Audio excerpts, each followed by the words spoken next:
Estás escuchando Mentes Covalentes, tu podcast de química y neurociencias, con Hugo Quintela y Clara García.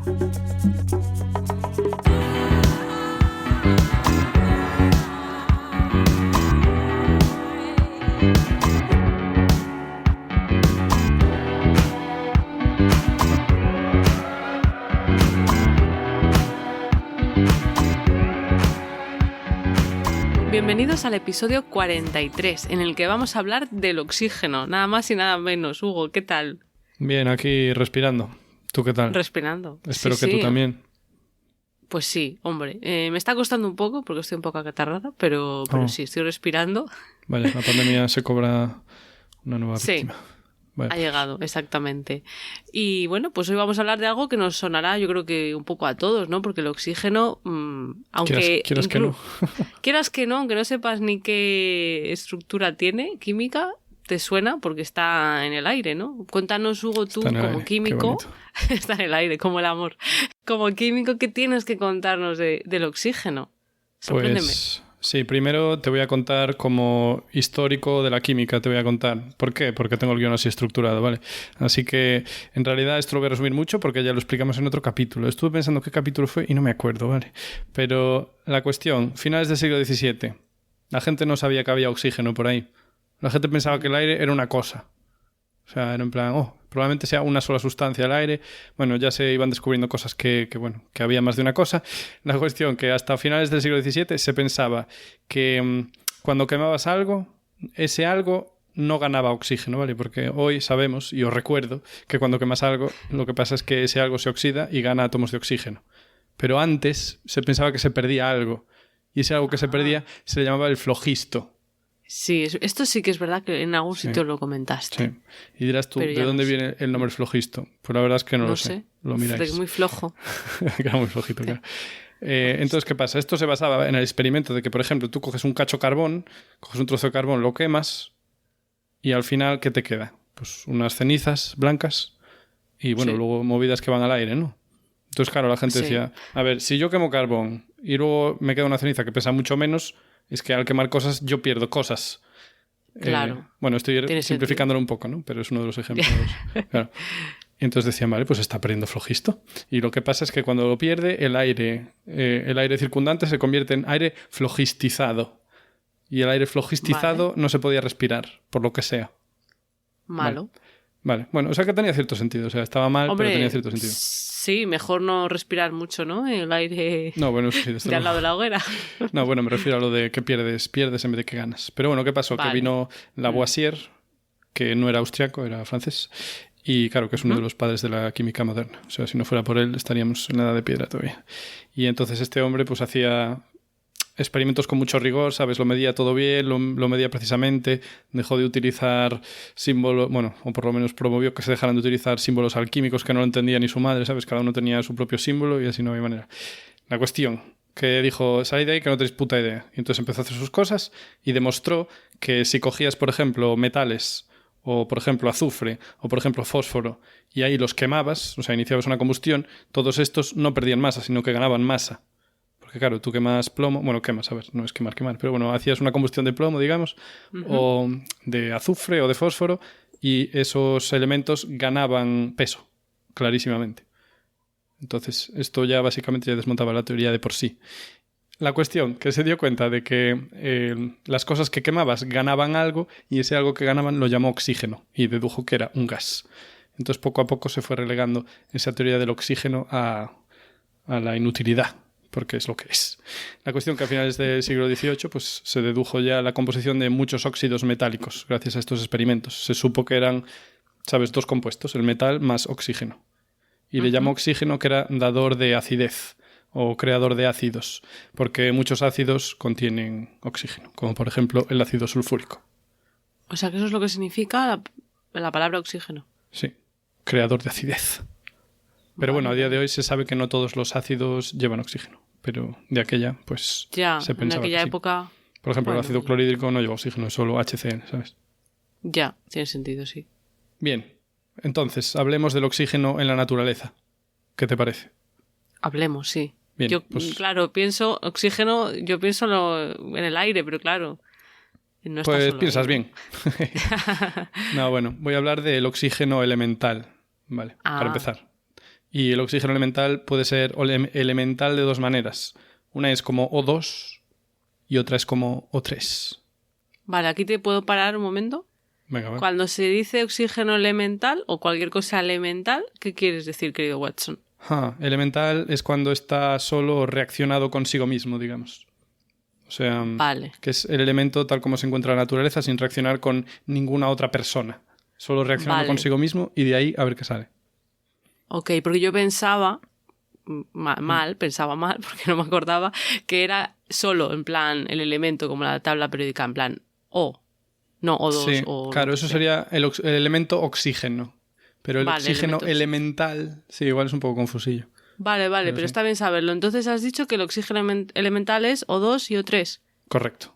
Oxígeno atmosférico. A ver, luego hay más pijadas, ¿eh? Si coges ahí oxígeno y lo pones como a 20 gigapascales de presión, que es una burrada, pues tienes O4, por ejemplo, y forma ahí como una red cristalina en chorradas así, pero ¿a qué le importa eso? Vale. ¿Sabes? Eso es muy, muy forzado. No, a efectos prácticos, sí. ¿no?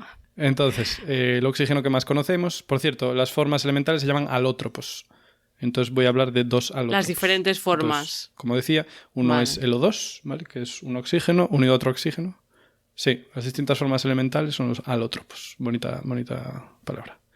Eso. Pues el oxígeno bimolecular o O2, pues no es más que un oxígeno unido a otro oxígeno por un doble enlace. ¿Cómo te quedas? ¿Te quedas bien? Ninguna sorpresa por aquí. Ninguna por allá. Vale. Y luego la otra especie es el ozono, que es el O3, que este ya es un poco más complicadillo porque es lo que se llama una forma resonante. O sea, imagínate pues ese oxígeno unido a otro oxígeno por un doble enlace y luego uno de esos dos oxígenos está unido a otro oxígeno por un enlace simple. Vale, más o menos. No sé si me lo estoy imaginando bien. Sí, pues es como una molécula de agua, pero todo oxígenos y con un doble enlace. Pero ¿qué pasa? Que esta forma es mucho menos estable, porque ahí los electrones no están, ¿sabes? No están ajustaditos, no están a gusto del todo. Es por eso que esta forma de oxígeno pues dura en plan 6 minutos. Tú lo dejas ahí en el aire 6 minutos y en 6 minutos ya se muere. Se convierte en otra cosa. Vale. Y entonces el ozono se forma naturalmente en la estratosfera, arriba de todo. Y se forma porque le da la luz ultravioleta, ¿vale? Le da la luz ultravioleta a 240 nanómetros ahí, pa. ¿Y qué pasa? Que una molécula de oxígeno normal se rompe en los átomos, paf. Se queda O. O sea, un oxígeno por un lado y otro por el otro. Y entonces uno de esos oxígenos ataca a un oxígeno bimolecular que también está por ahí y ahí se forma el ozono. Entonces se está formando y destruyendo continuamente, ¿sabes? Está ahí, pa. Vale. Y si tú pararas de darle luz ultravioleta, pues esperas, no sé, un par de horas y a lo mejor no te queda nada. La verdad es que no sé cuánto habría que esperar. Porque claro, dije 6 minutos, pero eso es, digamos, si sigues una simple molécula. Pero si tienes ahí miles y millones de moléculas, pues igual tarda más. Bueno. Claro. La cuestión que gracias a ese ozono, como ya sabemos todos, y el agujero de la capa de ozono, que es un problema, bueno, pues ese ozono nos protege, nos permite detener la radiación esa ultravioleta que comentaba y evita que tengamos cánceres de piel y realmente ha permitido que la vida en la Tierra pudiera salir del agua y se fuera, pues eso, a la superficie. O sea, que le demos todo al ozono. A ver, todo no, porque los peces prosperaban igual, ¿sabes? Pero, bueno, como seres humanos fuera del agua. Le debemos mucho. Entonces, claro, fíjate, el milagro de la vida, ¿vale? La vida en la Tierra tiene mérito, ¿eh? Que si el campo magnético, ¿sabes? Sin campo magnético te mueres. Si no tienes la capa de ozono te mueres. Si no tienes tal concentración de gases te mueres. Si no estás a tal distancia del sol te mueres. Agua líquida te mueres. Es que somos especialitos, ¿eh? Es como necesitamos muchas cosas. Sí, pero bueno, si no hubiéramos tenido suerte no podríamos estar haciendo este podcast. Quiero decir, exacto, no podríamos somos unos afortunados. Sí, no podríamos reflexionar sobre esa suerte si no hubiéramos tenido esa suerte. Bueno, claro. Entonces, vale, eso es el ozono natural, pero también hay un ozono que es un poco menos natural, que es de origen antropogénico. Y ese ya no te cunde tanto porque ese se forma pues donde estamos tú y yo, ¿no? En la troposfera, en el suelo, bueno, a ras de suelo y un par de kilómetros para arriba. Y se forma por el efecto del neblumo. ¿Habías oído hablar del neblumo? No, la verdad es que no sé lo que es. Ya, es que cómo mola esa palabra, chaval. Pero del smog sí que oíste hablar, ¿no? Sí, eso sí. Bueno, pues cuando se creó la palabra smog al principio, en los años 70, yo creo, así se tradujo al castellano y se llamó neblumo. Ah, vale. O sea, y a mí como no me gustan los anglicismos, pues Ya, tú eres un fiel defensor de los no anglicismos. Sí, pero bueno, Neblumo no te mola muchísimo, a mí me mola muchísimo. Sí, bueno. Me mola muchísimo.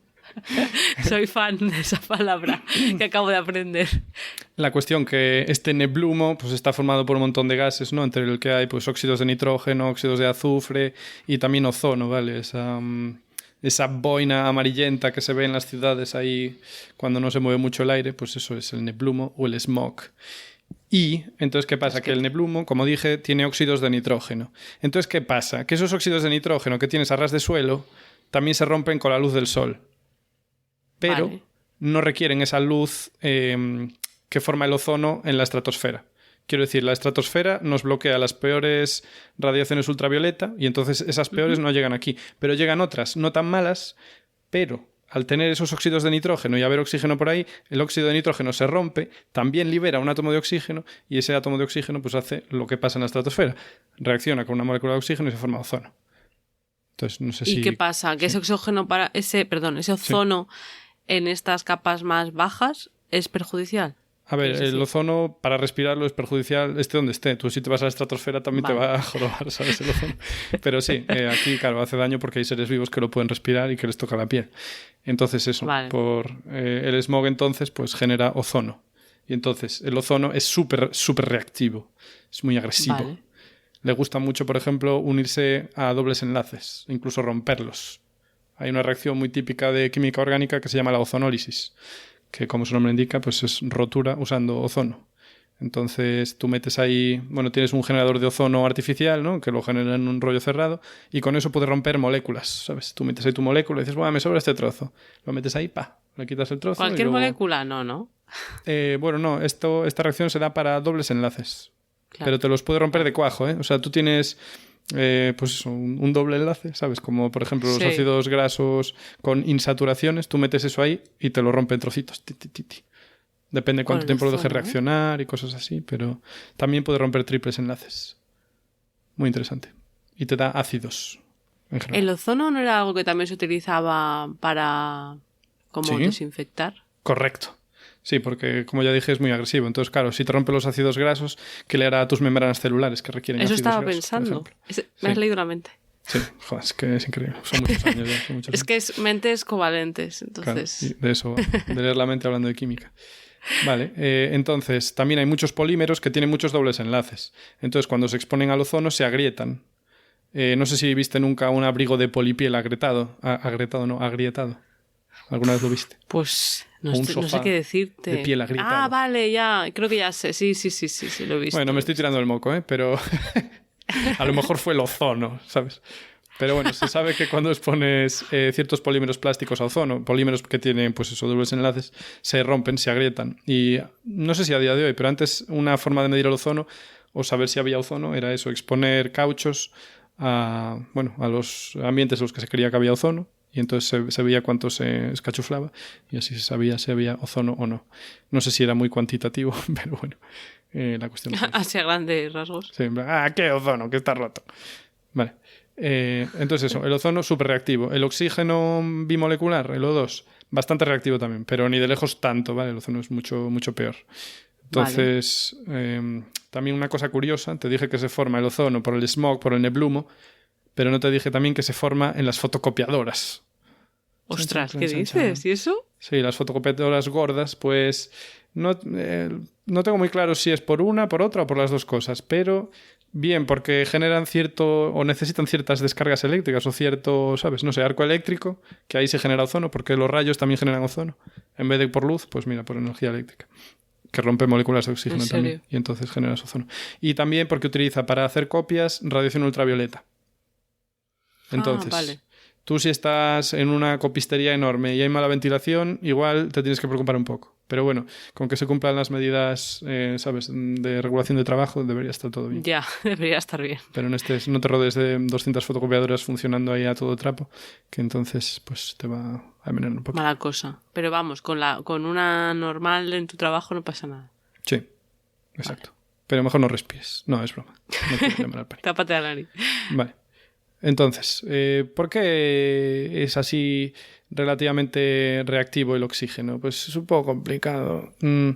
Digamos que el oxígeno no es muy estable. El enlace, digamos, de oxígeno-oxígeno, o sea, ahora hablo del bimolecular, porque el ozono ya dije que es súper inestable.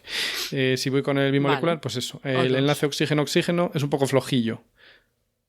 Vale. Y después también tiene pares de no enlace, lo que se llaman pares de no enlace.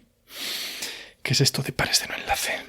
Bueno, pues son pares de electrones que no están participando en ningún enlace y están ahí, ¿sabes? Y se acercan ahí pues a otra molécula y claro, tienen esos electrones que dicen, ay, me apetece hacer enlaces covalentes, ¿sabes? Y entonces si se acerca a otra molécula igual hace, y reacciona con ella, ¿sabes? Están ahí como un poco ansiosos. Vale. Es una explicación un poco demasiado mundana. Pero es un poco complicado porque yo no sé explicarlo bien si fuera sin los orbitales moleculares. La teoría de orbitales moleculares, que es así una teoría un poco complicada, no me parece evidente por qué es tan reactivo el oxígeno. Entonces no me quiero meter ahí. Pero bueno, me creéis. ¿Vale? Te creemos. Digamos que tiene muchos electrones que están por ahí, pues que no están enlazando con nadie. Entonces están ávidos por enlazar. Y ya está. Vale, algo así. A ver, así, contado así tiene sentido. No sé, con lo de los orbitales ya a lo mejor todavía cobraría más sentido, pero bueno, si es demasiado complicado lo dejamos ahí. Eso, digamos que es por su configuración electrónica y otras cosillas, como que es muy electronegativo. De lo de electronegativo hablaremos cuando hablemos del flúor, que va a ser un temazo también. Vale. El flúor en el cerebro, que ahora no lo sé, ya me lo dirás. En fin. A ver. Entonces, ¿qué pasa? Que solo le hace falta un poquito de energía al oxígeno bimolecular para que reaccione con otras moléculas. Tú le das ahí un poco de energía, por ejemplo, una chispa. O sea, tú tienes ahí un tanque de gasolina abierto al aire y le das una chispa y se te va a liar un poco, ¿sabes? Por eso, en teoría, no debes usar el móvil. Claro, pues para que veas que el oxígeno está ahí peligrosillo. Claro, si tú estás en una gasolinera, sí que lo pones, ¿verdad? ¿No? Lo de no tener, sí, la ley usar dice el móvil. Que ni móvil, ni fumar, ni hacer barbacoas, ni todas esas cosas. Yo una vez vi a una persona fumar al lado de una gasolinera. Jesús. Hombre, a mí me dijeron que en el laboratorio, hace muchos años, la gente fumaba en el laboratorio a veces. ¿En serio? Incluso trabajando con éter, que eso es como lo miras y se inflama, ¿sabes? Hay que estar loco. La vida antes como que valía menos, yo no sé. En fin. No sé, entonces, para ver esto de la reactividad, muy de forma general. Sí, no, pero tampoco. Cinturón de seguridad, ¿para qué? Sí, total. Bueno. ¿Qué estaba diciendo? Sí, bueno, que para esto de la reactividad hay siempre dos familias que te van a condicionar. Una es la termodinámica y otra es la cinética. La termodinámica te dice lo que va a pasar. Te dice, esto va a pasar, tío, es que va a pasar. Y la cinética te dice cuándo va a pasar o cuánto va a tardar en pasar. Vale. Entonces es como lo del agua almacenada en una presa. Tú sabes que el agua quiere bajar, ¿sabes? Quiere salir de esa presa, quiere bajar y liberar su energía. Pues eso es como la molécula de oxígeno, ¿sabes? La molécula de oxígeno tú sabes que va a reaccionar porque está ahí tensa, está en plan, quiero reaccionar. Pero claro, lo que determina si va a reaccionar o no es la cinética. Y la cinética se puede entender esto bien con la energía de activación, que es el concepto de cuánta energía tengo que aplicarle a estas moléculas para que reaccionen entre ellas. Vale. Eso es como decir en la presa, en plan, oye, ¿cuánto tengo que agitar la presa? ¿Sabes? ¿Cuánta energía le tengo que dar al agua que hay aquí para que se rompa la presa y se libere todo? Pues eso vendría a ser la energía de activación. Y eso es lo que aporta, pues lo que dije, una chispa. La chispa es la energía de activación. Vale. Una vez le aplicas esa pequeña energía, como el proceso genera energía de por sí, ya se automantiene, ¿sabes? Entonces sigue. Entonces tú le das la chispa y ya arde toda la gasolina hasta que arda todo. Mientras le sigas dando oxígeno, pues va a arder todo. Vale. Vale, pues nada, eso solo era para explicar los dos conceptos de reactividad. Y entonces, ahora te voy a hablar de un peligro del oxígeno que igual no te esperabas, porque tú decías, el oxígeno pues arde, claro, es un gas, no sé qué. Pero ¿y qué pasa con el oxígeno líquido? Chan. ¿Qué pasa? ¿Oxígeno líquido? Sí. Te voy a explicar una cosa que me pasó, o sea, no me pasó a mí nada malo en el laboratorio, pero cuando era así muy novato en el doctorado, pues los químicos orgánicos tenemos que secar muy a menudo nuestros compuestos. Entonces una reacción y claro, hay disolventes y cosas y tienes que quitar ese disolvente. O si tienes restos de agua tienes que quitarlo porque puede reaccionar después o te puede estropear la siguiente reacción que hagas con ese material que aislaste. Entonces, ¿qué tienes? Tienes una bomba de vacío que está ahí chupando y luego no quieres que toda esa porquería que estás sacando de tu molécula se meta dentro de la bomba porque se estropea la bomba. Tú le vas a ir metiendo porquería y tiene unas membranas, tiene un aceite y se escaralla. Entonces, ¿qué haces? Haces una trampa de condensación. Y eso es que pones, digamos, un recipiente, un cilindro, que está dentro de ese vacío y está antes de la bomba. Y entonces, en esa trampa le pones o bien hielo seco, que es CO2 sólido, que está a menos 78 grados, o bien le pones nitrógeno líquido, que el nitrógeno líquido está a menos 196 grados. Bastante frío. Entonces ahí cualquier gas que estés sacando al hacer vacío, pues se va a condensar ahí, ¿sabes? Porque a menos 196 grados se condensa casi todo el mundo. Vale. Pero si hay alguna fuga, es decir, si entra aire, ambiente dentro de tu bomba, tú estás todo el rato chupando aire. ¿Y qué pasa? Que la trampa está a menos 196 grados. ¿Y qué pasa? Que el oxígeno, el punto de ebullición es menos 183. Es decir, que vas a estar condensando oxígeno en esa trampa. Vas a estar llenando un cilindro con oxígeno líquido. Entonces yo una vez estaba en el laboratorio... Vale. Claro, eso es muy peligroso. Eso es muy peligroso. Entonces yo una vez estaba en el laboratorio y, claro, dejé mi cosa secándose y me fui a hacer otras cosas y parece que empezó a fugar y yo no me di cuenta. Y luego cuando fui a mirar, un compañero me dijo en plan, tío, ¿te das cuenta de lo que está pasando aquí? Y yo, ¿por qué? Entonces me explicó todo esto que os estoy diciendo. Y me dijo que un amigo suyo se le había condensado oxígeno, el tipo abrió el sistema, o sea, paró el vacío y abrió, y le explotó y se hirió muy seriamente, me dijo. Ostras, no, ¿en serio? Sí. Pero esto, vamos a ver, cuando empiezas a trabajar con este aparato, te tendrán que explicar que te tienes que tener cuidado con eso, cómo darte cuenta, ¿o no? No, la verdad que no. Ahí estábamos todos era libre albedrío bastante. Quiero decir, los veteranos pues te aconsejaban en cosas, pero la verdad es que yo no me había parado a pensarlo, ¿sabes? Y, los peligros de ser químico, tío. Sí, y entonces nada, lo aprendí a partir de eso. Pues eso, además se condensa y tiene un color azul clarito. Y entonces si lo abres, hace una especie de, pues no sé, como una especie de shock. Y entonces nada, hace boom y te puede, bueno, no siempre, pero te puede explotar. Es muy probable que te explote. Además, como condensas también disolventes ahí, ¿sabes? Tienes oxígeno y algo que le gusta arder, ¿sabes? A muchos disolventes les encanta arder. Estupendo, entonces, ¿no? La combinación. Vale, bueno, pues esto es mi introducción al oxígeno. Vale, estoy un poco agotado, así que te voy a dar paso a ti. A ver qué nos cuentas de el oxígeno en la neurociencia. Hombre, ha sido una buena introducción, ¿eh? Pues yo voy a hablar, como no, ya sabes, de cerebro. Entonces... Cerebros. Exacto, ya todo el día con el cerebro estoy. Yo creo que todos hemos oído la famosa frase de que nuestro cerebro consume alrededor de un 20% de oxígeno, de todo lo que consume nuestro cuerpo, de oxígeno y de glucosa, o sea, de la energía de nuestro cuerpo, me sonaba el 20%. Más de eso, de glucosa o algo así, de oxígeno no lo tenía tan claro. Pues eso parece ser, a pesar de que representa un porcentaje mucho menor de lo que es nuestro cuerpo, de alrededor de un 2% de nuestro peso.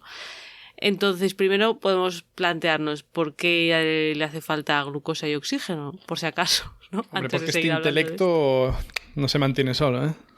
Exacto. Y esto es por la respiración celular, que a lo mejor lo de respiración nos suena a lo de inspirar y expirar, pero aquí no estamos hablando exactamente de esa respiración, sino que es un proceso que ocurre dentro de las células de nuestro cuerpo utilizando moléculas que obtenemos a través de los alimentos para conseguir energía y en este caso la energía que conseguimos es el ATP, que es el adenosintrifosfato, que a mucha gente le sonará. Si ha estudiado biología en el instituto, pues creo que ahí ya se da eso, ¿no? El ATP, que es lo que se suele llamar la moneda energética. Eran unos premios de televisión, ¿no? Los ATP. Ah, pues ahí ya no llego yo, también. No sé, no me acuerdo yo de eso. Pero bueno, entonces, por cada molécula de glucosa necesitamos 6 moléculas de oxígeno y con eso conseguimos el ATP, después de muchos pasos. Esto es mucho más complicado, pero por eso necesitamos oxígeno también, para obtener energía, ¿vale? Me acuerdo del metabolismo, ¿te acuerdas de las clases ahí de catabolismo? En plan, y acabas con el ácido pirúvico y 6 moléculas de ATP, 5 pesetas. Yo es que tuve una asignatura entera que era metabolismo en la carrera de bioquímica y la odié. La odié porque era muy interesante, pero claro, memorizar eso era súper complicado. Era horrible. Pero bueno, seguimos. Entonces, la cosa es eso. Usamos el 20% de la energía para el cerebro. Entonces, o sea, que nos sale caro energéticamente hablando el cerebro, ¿no? Y aquí podemos pensar, claro, es que nuestros cerebros humanos, es que son la leche, es que fíjate... Los parásitos nos parasitan el cuerpo. Es que tapa mucho nuestro cerebro, pero no es el único, ¿vale? No tenemos que creernos tan especiales. Hasta hace poco sí que se creía que los humanos teníamos unos cerebros especialmente hambrientos, entre comillas, pero un estudio de la Universidad de Duke pues concluyó que quizás no seamos tan especiales, por lo menos si nos comparamos con otros mamíferos, no con todos, pero musarañas, lemures consumen más o menos un porcentaje similar de su tasa metabólica basal en el cerebro. Vale, porque son muy activos, ¿no? Porque están ahí todo el rato. ¿Qué está pasando? ¿Qué comer, peligro, ¿no? Pero, por ejemplo, los roedores, que también son muy activos y tal, pues no consumen tanto. Entonces depende. No. Qué curioso. No, en el cerebro, claro, ¿no? En el cerebro. Porque tú a lo mejor eres muy activo, te mueves mucho, pero esa energía pues se va para tus músculos, ¿sabes? Ya. No, pero yo qué sé, porque tienes que estar atento a todo, ¿sabes? Porque como eres pequeñito, tienes que estar todo el rato, que no me coman. No lo sé, no sé de qué dependerá, pero parece la verdad. Que no todos. Curioso, o sea que ser listo es barato, energéticamente, entonces. Hombre, barato. Hombre, si hay bichos tontos que gastan en porcentaje más o menos como nosotros. A ver, es que listos y tontos, a ver, Hugo, ¿en qué términos estamos hablando? Pues compararte una musaraña, la inteligencia de una musaraña con la de un ser humano. No lo sé, la verdad es que el artículo estaba publicado en una revista de evolución, que tenía que ver con evolución, pero ya hasta ese detalle de por qué, no lo sé. Pero compartimos, ¿sabes? O sea, otros animales menos parecidos a nosotros consumen menos, ¿vale? Entonces, bueno. Vale. Entonces, ahora nos podemos preguntar dónde va esa energía del cerebro, ¿no? Porque, bueno, en el cerebro sabemos que tenemos neuronas, pero alguna vez hemos comentado que hay otras células también, las células de la glía, que hay diferentes tipos, pero en este caso sí que es verdad que son las neuronas las que consumen la mayor parte de la energía. Alrededor de un 80% de la energía del cerebro va para las neuronas, que son siempre las que se llevan todo el protagonismo. A lo mejor también tienen sus motivos, ¿no? Pero bueno. Entonces, dentro de esto es principalmente, que yo creo que esto lo comentamos una vez, para restaurar el potencial de membrana después de un impulso nervioso. O sea, tú tienes las neuronas, que una le manda un mensaje a la otra y dice, venga, actívate, y ahí pues se produce ese impulso nervioso o, mejor llamado científicamente, potencial de acción. Entonces, normalmente, antes de que ocurra ese impulso nervioso, el potencial de membrana de una neurona está a unos menos 70 milivoltios. O sea, tiene más cargas negativas dentro que fuera. Y cuando ocurre este potencial de acción, ocurre lo que se dice una despolarización. Pasa de ser carga eléctrica negativa dentro, más que fuera, a ser positiva. Entonces, después de que ocurra esa despolarización, todo tiene que volver a como estaba, ¿no? Y eso, evidentemente, pues necesita de energía. Claro. Que para eso está la bomba sodio-potasio, que es una bomba que dice, venga, esto para adentro, esto para afuera, y restablece todo. Y para eso hace falta ATP. O sea, que estás manteniendo todo el rato las neuronas tensas, ahí con el muelle tensado para cuando tengas que saltar. ¡Pah! Y eso, claro, eso tiene un precio, ¿no? Eso tiene un precio, sí. Entonces la mayor parte parece que va para eso, pero también hay otras cosas que necesitan energía dentro de las neuronas, como por ejemplo sintetizar neurotransmisores, que son estas moléculas que mandan un mensaje de una neurona a la siguiente, ¿no? O para transportar una molécula pues desde donde se produce hasta donde tiene que ir, por ejemplo los neurotransmisores pues que tengan que ir a sus vesículas y luego se liberan, o otro tipo de moléculas porque no solamente son neurotransmisores, o una vez se libera el neurotransmisor pues recaptarlo, volverlo a la neurona que lo liberó, degradarlo, lo que sea, todo carísimo, eso carísimo. Claro, todo el neurotransmisor está a 5 calorías el mol por lo menos. Pero como digo, lo que más es mantener ese potencial de membrana en reposo. Entonces, la mayor parte de la energía va para esto.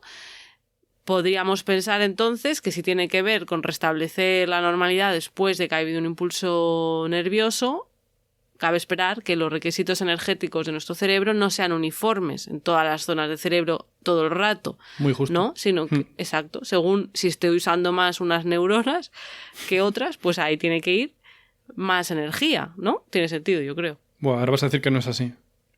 No, pues sí que es así. Vale.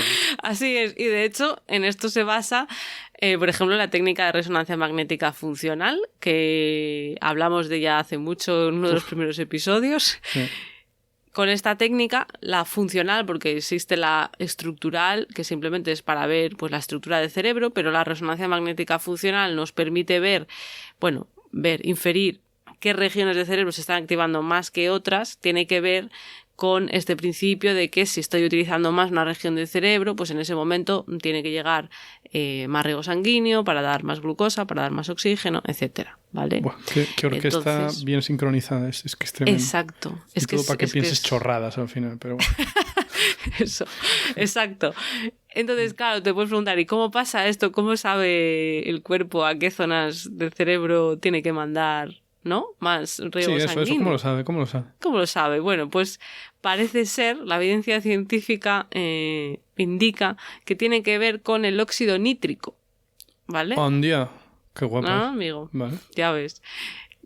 Y este óxido nítrico, no sé si os sonará, pero produce vasodilatación, o sea que hace que al final pues llegue más sangre con más glucosa y más oxígeno. Entonces se ha visto, por ejemplo, que cuando el neurotransmisor glutamato se une a sus receptores correspondientes, esto induce la síntesis de óxido nítrico. O sea, hay ahí una actividad neuronal, eso produce óxido nítrico y eso no se queda solo en esa neurona, sino que se difunde más allá en esa región, ¿vale?, que ha sido activada.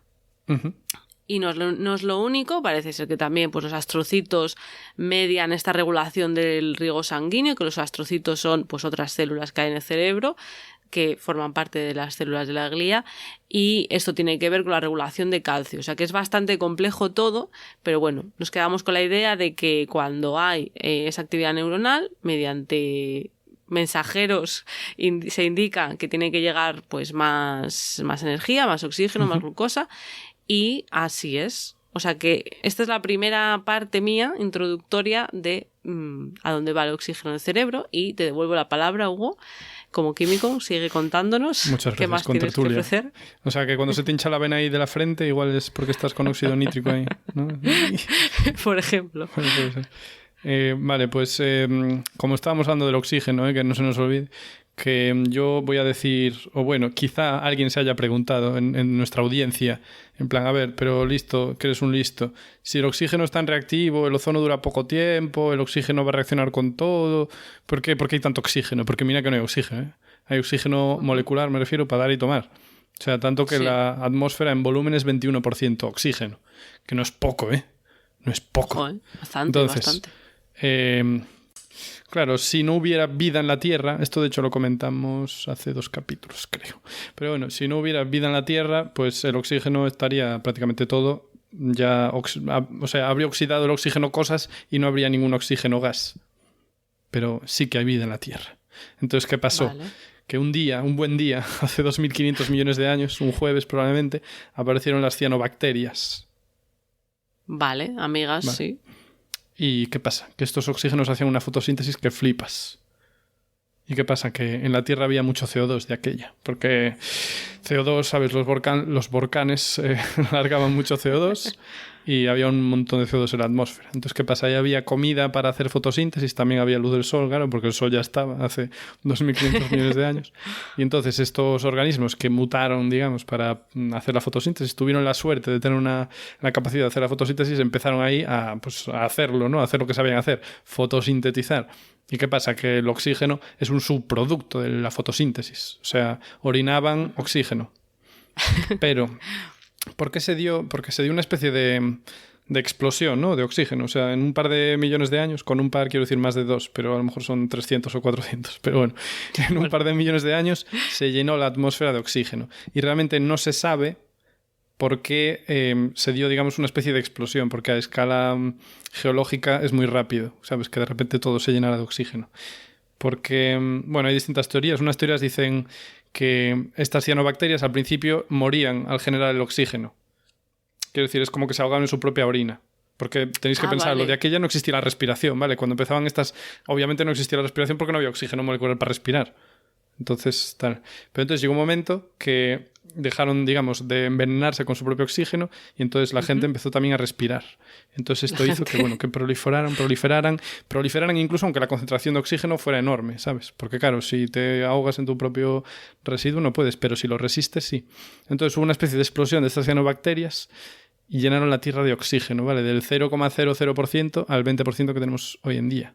A nivel curiosidad, una cosa que me llamó mucho la atención, que en la época de los dinosaurios se cree que el nivel de oxígeno era bastante más alto y que llegaba en torno al 30%. Joder, pues mucho, sí. Pero también leí, no fui capaz de encontrar el artículo, ¿vale? Así que no me queda muy claro, pero leí una noticia de prensa de unos investigadores, creo que eran austríacos y españoles, que decían que la concentración, pues eso, hace 500 millones de años y también en la época de los dinosaurios era bastante más baja de lo que pensábamos hasta ahora. Pero eso no me cuadra con el siguiente dato de curiosidad que te voy a dar. Perdona, ¿qué ibas a decir? No, o sea, que no está muy claro. Bueno, yo tenía entendido que esto era bastante sólido y como solo encontré esta gente refutando y ni siquiera, ¿sabes? Busqué ahí el nombre de los científicos y el artículo lo busqué y no lo encontré, no sé. Pero bueno, que si es cierto que el nivel de oxígeno no era más alto que el de ahora, entonces hay una cosa que no me encaja, que también se decía. Porque, ¿qué pasa? Que hace 400 millones de años había insectos gordísimos. En plan, 1000 pies que medían 2 metros de largo, ¿sabes? Eso sí que me gustaría verlo a mí. 1000 pies de 2 metros de largo. Que te puedes subir encima, ¿sabes? Si te lleva por ahí, le pones unas bridas. Cabalgando. Y libélulas del tamaño de cuervos, ¿sabes? Molaría ver eso. Bueno, sí, no. Verlo, pero de lejos. Y claro, resulta que como los bichos no tienen pulmones, respiran por tráqueas. Entonces se dice que llegaron a ser súper grandes porque había más oxígeno y entonces esa concentración mayor de oxígeno les permitía crecer en tamaño y aún así poder regar sus interiores con esas tráqueas. Y por eso a día de hoy no pueden llegar a ser tan gordos porque no hay una concentración tan alta de oxígeno. Entonces, bueno, por eso me encantó un poco. Esa es la hipótesis. Sí. Pero bueno, nada, es que todos los bichos vivientes más grandes de lo que conocemos hoy siempre me parece bastante interesante y por eso quería traeroslo a colación. Pues muy interesante. Me suena todo a Jurassic Park, sí. Sí. Es que, claro, estos temas, bueno. Y después, pues eso, ¿qué pasa? Que el oxígeno en realidad no debería estar ahí en forma de gas si no fuera por los bichos vivientes que hacen la fotosíntesis. Vale. Y después, ¿dónde más está el oxígeno? ¿O dónde se iría si no hubiera bichos vivientes? Pues la verdad es que sería a todos los lados, porque el oxígeno, como ya dije, le encanta reaccionar. Entonces, como ya sabemos, pues CO2, ¿vale? Un compuesto súper estable ahí, le encanta estar unido al carbono, al oxígeno, y por eso lo usamos para respirar. Quiero decir, por eso liberamos energía al destruir glucosa, por ejemplo, como decías, y convertirla en CO2, entre otras cosas. Si reacciona con compuestos de silicio, ¿qué tienes? Pues silicatos. Si reacciona con metales, como hierro, manganeso, vanadio, aluminio, ¿qué tienes? Pues óxidos respectivos de todos esos metales. Así que, mira, al final el oxígeno iba a reaccionar con todo. Vale. O sea que no iba a haber nada.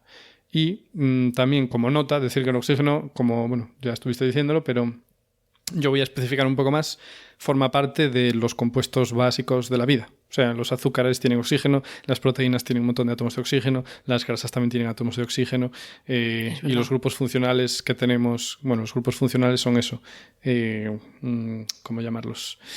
Pues son combinaciones de átomos que tenemos en las moléculas que nos forman, ¿no? Como las cetonas, los aldehídos, los ácidos, los alcoholes, los ésteres, que son fundamentales para la vida. Pero también otros como el fosfato o los sulfatos. O sea, que sin oxígeno no hay nada. Obviamente sin agua, ya me dirás tú que somos sin agua. Claro, que es H2O, pues claro, hay una pues ahí tienes una O. Donde veas la O, oxígeno. No seríamos nada o seríamos algo, pero sequísimo. En fin, solo decir eso. El oxígeno es muy reactivo, se mezcla con todo, lo necesitamos para respirar, para ser y joder, Dios lo bendiga. Qué bonito. Es un extrovertido y... ¿no? Sí, le va mucho el rollo. Solo el flúor es más extrovertido que... Bueno, igual habría que hacer una competi. Pero bueno, el día que hablemos del flúor ya veremos lo que es ser reactivo de verdad. Pero bueno. Habrá que ver si del flúor hay que hablar algo de cerebro o no. Bueno, esperemos que haya algo porque es muy fascinante el flúor, ¿no? Seguro que hay algo, ¿no? Siempre hay algo. Vale. Muy bien, pues muy interesante. Gracias. Te devuelvo la transmisión y espero ¿Ah, sí? Vale. tus mensajes. Pues Perfecto. Yo, después de haber contado por qué hace falta el oxígeno en el cerebro, quería comentar qué pasa, ¿no?, cuando no llega suficiente oxígeno al cerebro, que ya nos podemos imaginar que es malo. Entonces, puede haber... Tienes que poner la máscara primero a los demás antes que a ti, la mascarilla de oxígeno. Sí, eso sí lo dicen. La de oxígeno del avión, te refieres. La mascarilla del COVID, pues da igual el orden, ¿no? En principio. Mejor ponerse al que esté infectado primero. Eso. Entonces, hablamos de anoxia cuando pues hay una falta de oxígeno, ¿no?, total. Y en cambio hablamos de hipoxia cuando llega oxígeno, pero pues no suficiente para las demandas metabólicas del tejido que sea.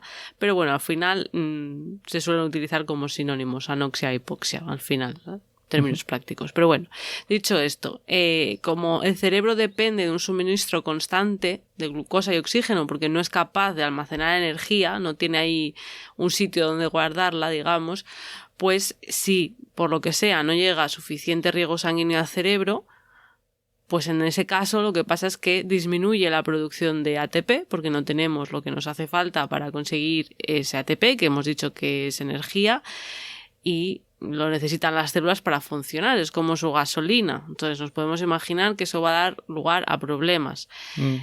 Ya hemos dicho que las neuronas necesitan este ATP para mantener pues sus condiciones basales. Entonces, ¿qué puede pasar? ¿Qué situaciones se pueden dar que nos falte oxígeno en el cerebro? Pues muchas, muy variadas. Por ejemplo, desde un paro cardíaco, por supuesto, que no nos llegue la sangre. ¿Tiene sentido? Tiene. Sí. Pero no solamente eso, otro tipo de situaciones como por ejemplo estar a punto de ahogarse o inhalar monóxido de carbono también, porque si no recuerdo mal se une a la molécula de hemoglobina que lleva el oxígeno, entonces ya no lleva tanto oxígeno, entonces pues no nos llega suficiente oxígeno. Y además, se une mejor, o sea, se une más eficientemente que el oxígeno. Que hay que ser inútil, ¿eh? Ya se ve que no, la evolución, el CO parece que nunca fue una amenaza, porque no le importa la hemoglobina, que le guste más el CO que... Claro, es que además esto es súper peligroso, ¿no? Que te puedes morir, evidentemente. Y bueno, pues también puede ocurrir en altitudes extremas, estos montañeros que se suben a picos altísimos, pues puede haber eso, una falta de oxígeno, ¿no? Hay que hacerlo con cuidado, evidentemente.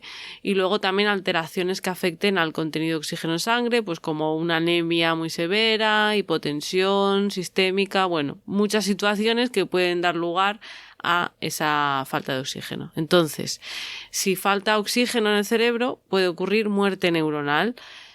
¿Por qué? Porque si no tenemos ATP suficiente para mantener ese balance de iones que hemos dicho adecuado entre lo que hay dentro y lo que hay fuera, pues todo se va al traste, empieza a entrar sodio al interior, eso también hace a la vez que se acumule calcio y todo eso a la vez hace que se produzca un edema celular, o sea que entre agua, las neuronas se hinchan, las neuronas, los astrocitos, o sea, las células de la glía, se llena de líquido y todo ello, pues al final un montón de reacciones en cascada que puede resultar en una muerte celular si no se restauran los niveles de oxígeno a tiempo. El caos. El caos absoluto. Todos los muelles saltan a la vez. Exacto. Sí. Entonces, bueno, pues depende de a qué se deba la anoxia o hipoxia, pues el tratamiento sería diferente, ¿no? Si se llega al hospital, pues depende de lo que haya ocurrido y ya luego la gravedad de las consecuencias pues dependerá de varios factores, entre ellos, muy importante, de cuánto tiempo estamos hablando, ¿no? Entonces, según eso, pues si es algo que no es muy severo, pues puede haber problemas de concentración, atención, coordinación, dolor de cabeza, que aumente la sudoración, cosas así, si ya es algo más severo, pues convulsiones, pérdida de conciencia, coma y finalmente la muerte, evidentemente, si esto es muy largo. Y luego ya, pues el tipo de lesiones que puedan quedar en el cerebro, si se sobrevive, ¿no? Pues también dependerá de eso, también de qué regiones del cerebro haya afectado, un montón de cosas. Y esto pero una pregunta, si estás ahí que no te llega oxígeno, quiero decir, ¿por qué iban a morir unas zonas antes que otras? ¿Porque son más activas o algo así? ¿O? A ver, no, por ejemplo, imagínate que es una arteria en concreto del cerebro que irriga una parte del cerebro, pues entonces es esa región del cerebro, ¿no? La que, por ejemplo, en un ictus, ¿no? En un infarto cerebral que se reduce el riego, pues depende de cuál sea. Bueno, igual algunas... Bueno, dijiste antes que algunas zonas consumen más que otras, así que serán más... ¿no? A ver, sí, pero me refería sobre todo a qué estés haciendo en ese momento. También es verdad que creo que hay regiones que de media... Había oído que las regiones, por ejemplo, auditivas, pues consumen más que... Yo qué sé, que regiones del olfato, porque a lo mejor, pues, no sé por qué, por la velocidad y la afinidad que tienes que tener, ¿no? Para los estímulos auditivos, pero me refería sobre todo a no que siempre estáticamente haya regiones que consuman mucho, que a lo mejor también, ¿no? Pero que, pues cuando estás haciendo determinada tarea, no es lo mismo estar en ese momento haciendo una cuenta matemática que estar viendo, yo qué sé, un estímulo en una pantalla o leyendo que estar tumbado rememorando algo, ¿no? Pues depende de qué regiones. O moviendo, si estás moviendo el brazo, pues se activa la corteza motora. Yo creo que nunca, o casi nunca estoy tumbado rememorando algo. No. Ya. Bueno, imagínate que estás tomando el sol en la playa y quieras que no, estás pensando, siempre te viene algún pensamiento. O antes de irte a dormir, pues te vas a dormir, pero pues te vienen pensamientos, ¿no? ¿O no? No, sí. Los pensamientos esos de... Bueno, ahora lo que hago es contar de 2022 hacia atrás, de 3 en 3, para quedarme dormido. Por Dios, qué tortura. No siempre, pero si no me quedo dormido rápido hago eso. Funciona. Funciona, ya sí. Me imagino el tostón. Es bastante tostón. Pero empiezan a cruzarse alucinaciones presueño y está divertido. ¿En serio? Sí. Qué fuerte. Ya, yo es que como no tengo problema para dormirme, no tengo que acudir a ovejitas. Tengo mucha suerte. Pero eso, ¿eres capaz de imaginarte ovejitas? Yo no soy capaz. Ya no puedo. Yo creo que alguna vez lo intenté, pero bueno, pues te las imaginas, pero es un poco ridículo. Tienes que parar porque esto es muy ridículo, no puede ser. Me da vergüenza ajena. Sí. Ay, en fin, bueno, pues esta era mi parte, breve, como ves, pero bueno, más o menos creo que nos ha quedado claro que el oxígeno es muy importante y que si nos falta oxígeno, pues corremos un riesgo muy grande de lesiones que pueden ser, pues, más o menos permanentes, depende del tipo de lesión, evidentemente siempre luego puede haber terapia, ¿no? Pero cuidado con todo esto. Así cuidado que con no respirar, ¿eh? Sí, con no respirar y con todo lo demás. Cuéntanos, ¿qué más cosas? ¿Algo más de química? No, ya está, ya no tengo nada que contar. Ah, vale, pensaba que había algo más. No sé por qué, me he liado. Yo también, ¿no? Pero no, ya está.